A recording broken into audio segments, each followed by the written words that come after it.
కేసీఆర్ అరెస్టుకు ప్లాన్ ఏం చేస్తా ఉన్నారు? కేసీఆర్ అరెస్టుకు ప్లాన్ వేస్తా ఉన్నారు. చూడండి ఇక్కడ కేసీఆర్ అరెస్టుకు ప్లాన్, జైల్లో వేసి దెబ్బటాలి, 5-6 నెలల్లోనే వేసేయాలి. ఇక ముందు కేసీఆర్ ను జైల్లో వేస్తే చంద్రబాబుకు వచ్చినట్టు సింపతి వస్తుంది. ఇప్పుడే వేస్తే 4 ఏళ్లలో జనం మర్చిపోతారు.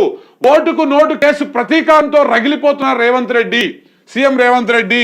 ఒక్కరోజైనా కేసీఆర్ ను జైల్లో పెట్ట ప్లాన్. ఢిల్లీ లిక్కర్ ప్రసి కేసు తరహాలోనే కేసీఆర్ అరెస్టుకు ప్రయత్నాలు. కవిత మీద వర్కౌట్ చేసిన ప్లానే. రఘునందన్ రావు వ్యాఖ్యలతో అనుమానాలు వస్తా ఉన్నాయి. సో సీఎం రేవంత్ రెడ్డి పంతానికి బీజేపీ సాయం చేస్తుంది. తెర వెనక జోరుగా సాగుతున్నటువంటి వ్యవహారం. జస్టిస్ నరసింహారెడ్డి కమిషన్ తీరు కూడా అనుమానాస్పదమే. మీడియాతో జస్టిస్ నరసింహారెడ్డి మాటలు, టీవీ చర్చల్లో commission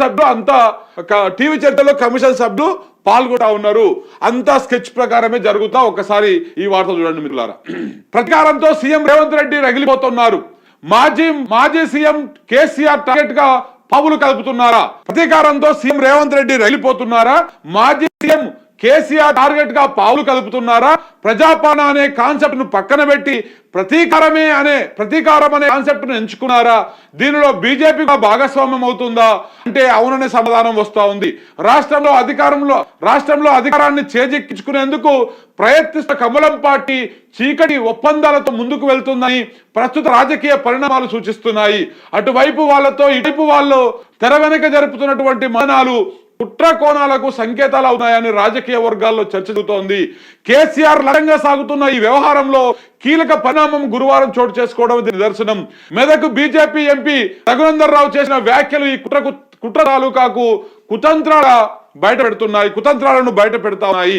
Delhi liquor policy case తరహా మరో కుట్ర జరుగుతున్న అనుమానాలు కలగజేస్తా ఉన్నాయి. ఆ కేసులో కూడా ఆరోపణల పైన అరెస్టు చేసి ఆధారాలు బయట పెట్టకుండా నెల తరబడి పలువురిని జైల్లో వేసింది మోడీ సర్కార్.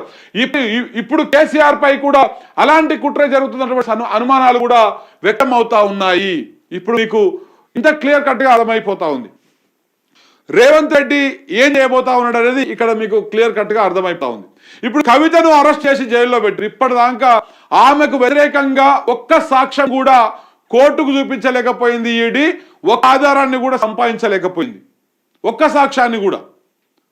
సో స్వయంగా అదే కోర్టు మాట్లాడే సందర్భాలు కూడా చూసినాం. కానీ ఏం జరుగుతుందో ఇప్పటికీ అర్థం కాని పరిస్థితి.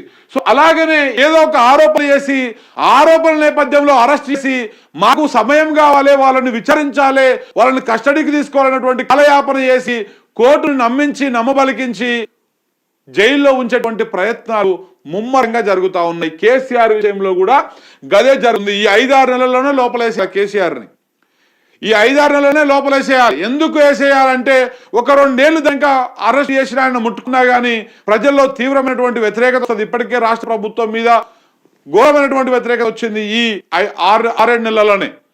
సో కాబట్టి కేసీఆర్ ను లోపటేస్తే అప్పుడు 2 ఏళ్ల తర్వాత వేసామనుకో సింపతి వస్తుంది బాగా. అది ప్రజల లోపల ఓటు బ్యాంక్ గా మారేటువంటి అవకాశం ఉంది.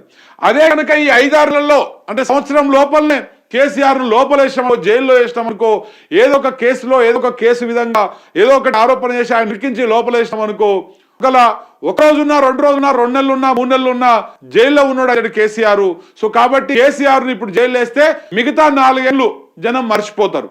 ఇంకా కేసీఆర్ జైలు వేసారని అప్పటిదాకా గుర్తుకుండదు. అదే ఎన్నికల ముంగలేసే జనం గుర్తుకుండదు, అప్పుడు ఓట్లు వేస్తారు, మళ్ళా కాంగ్రెస్ పార్టీ బీజేపీ ఓడిపోయేటువంటి అవకాశం ఉంది.